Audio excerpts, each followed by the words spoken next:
You hear it before you see it. The distant rumble of metal on metal. A low, growing thunder that vibrates through the ground and settles in your chest. Somewhere out there, beyond the fields and the cracked roads, another train is cutting through the night. You don't know it yet, but your life is about to climb aboard one of those trains. You step into the worn-out boots of André, a young engineer who once believed the world was fair. Study hard, work late, hit your deadlines, sacrifice your weekends, and life would eventually pay off. That was the deal you were sold. Then the war came and changed the rules without asking your permission. Now, it's not about who works hardest.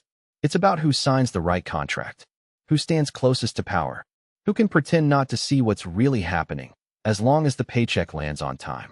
André is broke, in debt, and afraid of losing the family home his parents spent a lifetime paying for. The bank doesn't care that there's a war. The bills don't care that he's exhausted. So when a job appears at a railway company that never stops, he doesn't negotiate. He just says yes. The money keeps the house standing.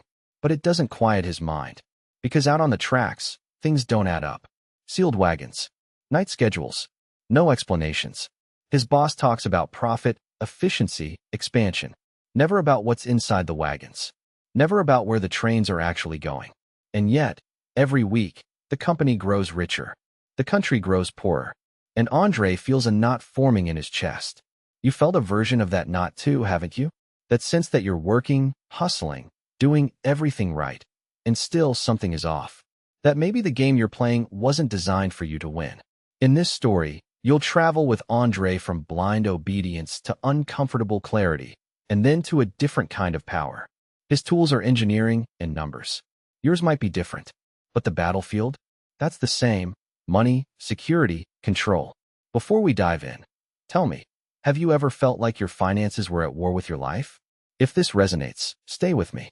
By the end, André's journey may just change the way you see your own. You don't get the job because you're the best engineer. You get it because the bank is done being patient. By the time you step into the railway company's office, your hands already smell faintly of metal and fear. Not because of the machines, but because of the letter folded in your pocket. Final notice. If you don't pay soon, they take your family's house. The same house your father swore would always be safe if you worked hard and stayed honest. You did both, and it still wasn't enough. Across the desk, the company director flips through your file without really reading it. He doesn't ask about your dreams. He doesn't care about your plans. He only asks one thing. Can you start tomorrow? You say yes before he finishes the sentence. The salary sounds like oxygen. It feels like someone finally opened a window in a burning room. You picture overdue bills disappearing, your parents sleeping through the night, your own chest not tightening every time you hear the mail slot click. But on your first morning at the rail yard, you notice something that doesn't fit the promise of honest work. The trains never stop. They arrive at strange hours, under gray sky and thicker than usual silence. You're used to noise, shouts, steam, metal screaming on metal, but this is different. These are sealed wagons, covered manifests, guards who don't make eye contact, schedules marked not with destinations, but with codes. Your boss talks fast about numbers, tons of cargo, hours saved, bonuses earned. He praises you when you optimize a route, when you shave 10 minutes off a trip. Efficiency is everything. Profit is holy. Destination? Not your department. You tell yourself that you're just here to solve equations, not moral questions. Tracks and timetables.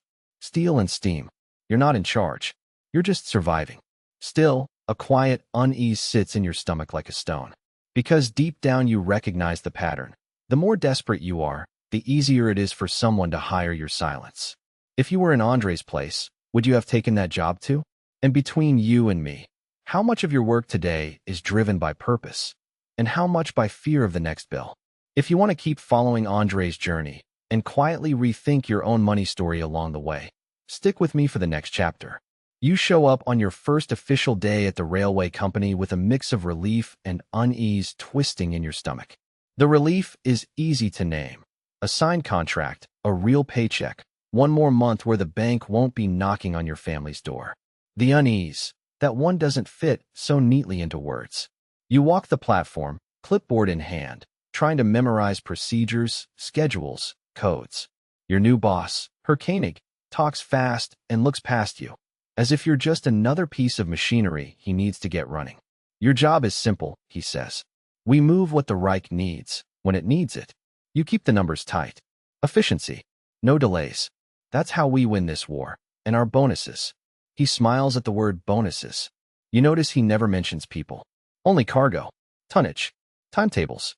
On your second week, you see them for the first time, the sealed wagons.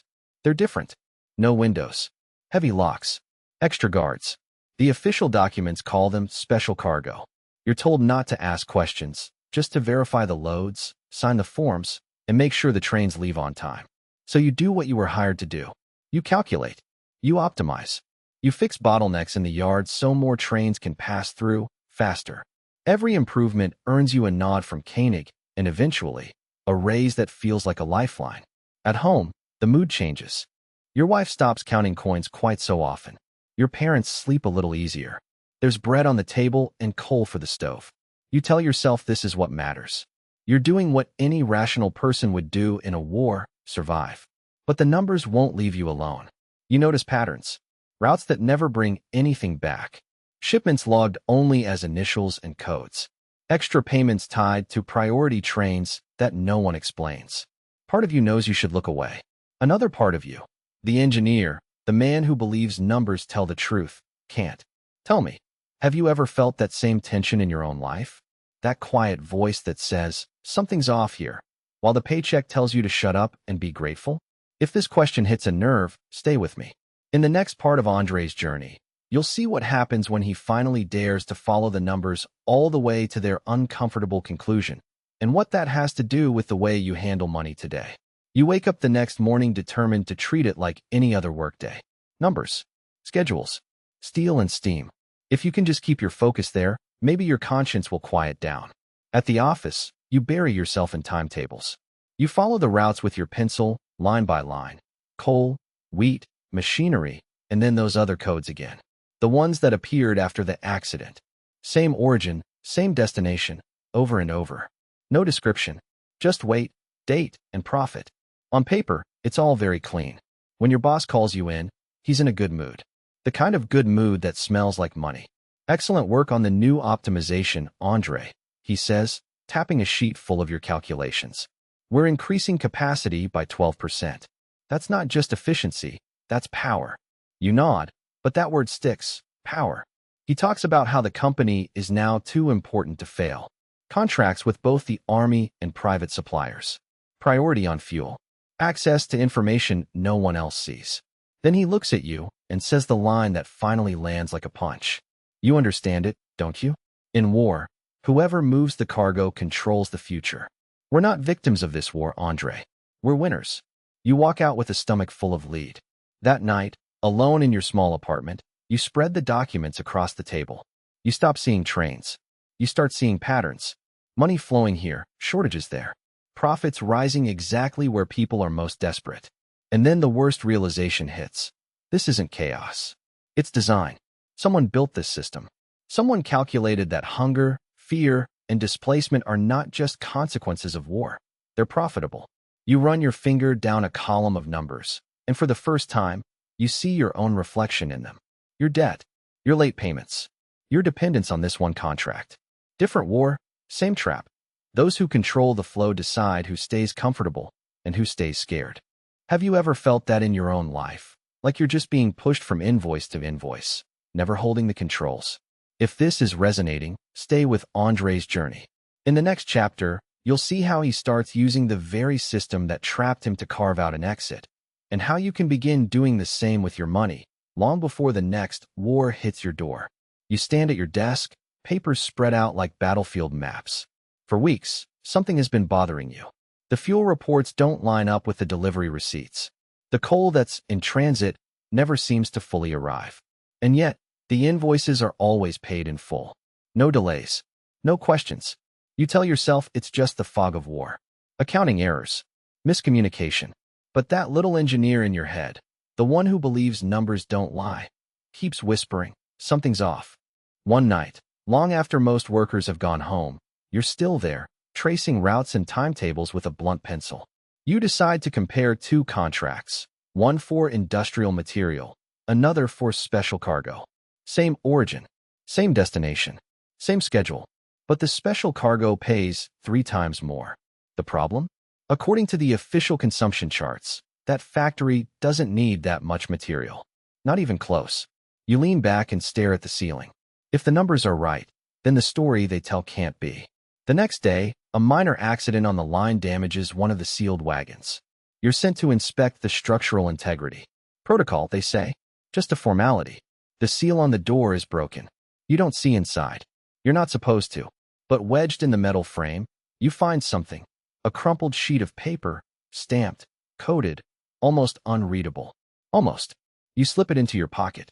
Later, alone at your desk, you flatten it out. At first glance, it's just another logistics document. But the description column isn't standard. It's sanitized, vague. And yet, tied to it are premium payments, bonuses, and special clearances approved by your boss's signature. Your train company isn't just moving goods. It's moving power, deciding who eats, who produces, who freezes. And you're part of the machinery making it smooth, efficient, profitable. That night, you can't sleep. Because suddenly, it isn't just about the war out there. It's about the war inside you. Between the man who needs money and the man who can't unsee what the numbers reveal.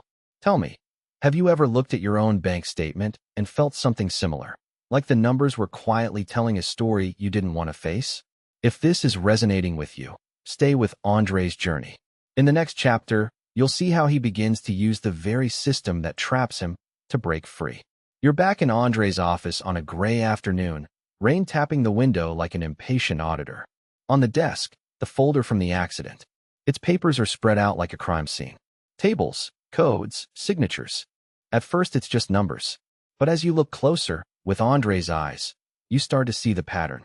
Certain routes that always run at capacity, but no invoices for cargo. Contracts that pay more when the trip is marked as restricted.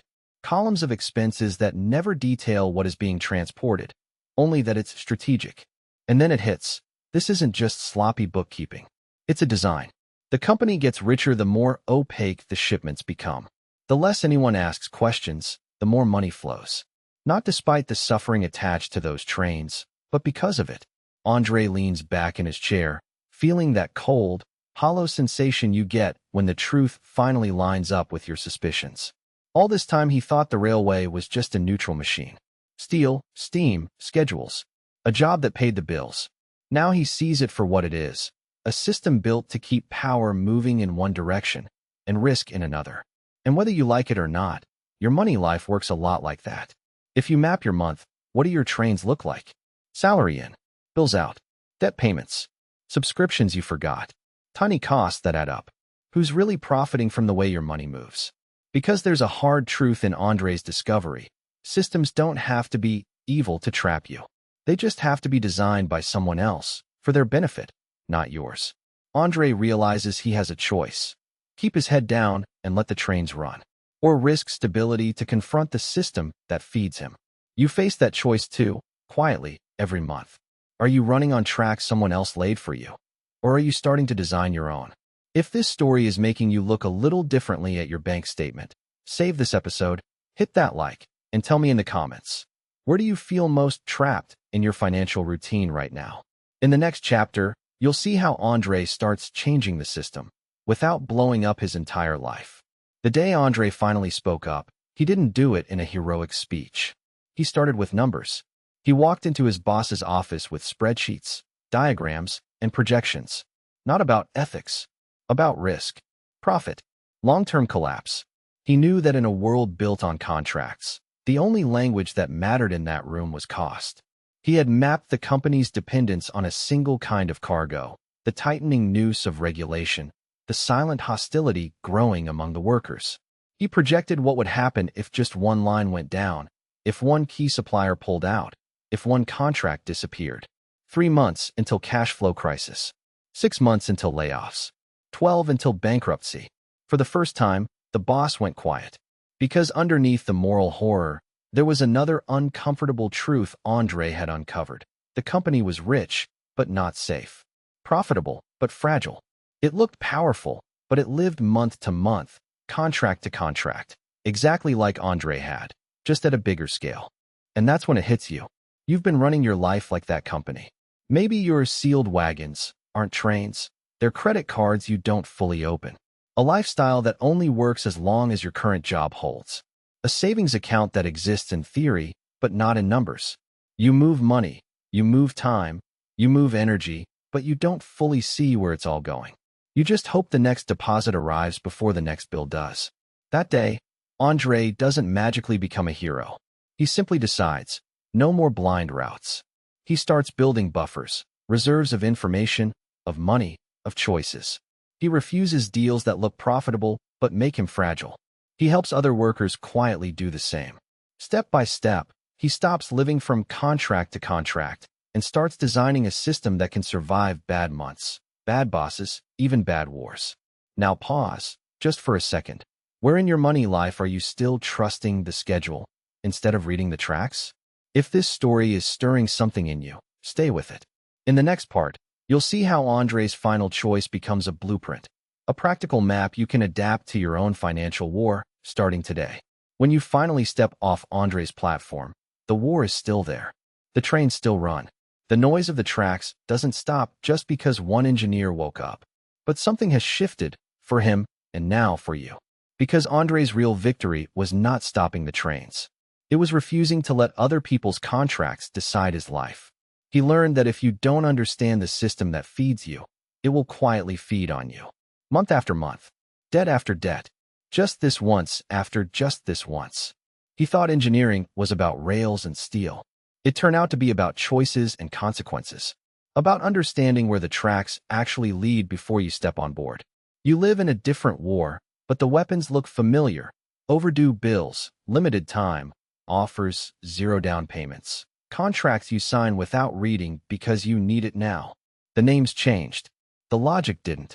Every paycheck you earn is like another train arriving at your station. The question is, who decides where it goes? Your fears? Other people's expectations? The company that can't stop? Or you, finally sitting in the control room of your own life? André's journey is a reminder. If you don't build reserves, someone profits from your urgency. If you don't learn the rules, someone writes them against you. If you don't choose your tracks, you'll wake up on a train to a place you never meant to go. So now, look at your own story. Where are you living from contract to contract? What sealed wagons are you refusing to open? Those expenses you never question, those habits you never audit. And what would change if you treated your money like André treated those schematics? As a system to understand, not a storm to survive. If this story made you see your financial life differently, even a little, save it, share it, or hit like so it doesn't vanish with the next scroll. And tell me, what's the one train in your life you know you need to redirect starting this month? If you want to keep walking this track, turning stories into strategies and chaos into a plan, subscribe. The war doesn't end today, but your role in it can.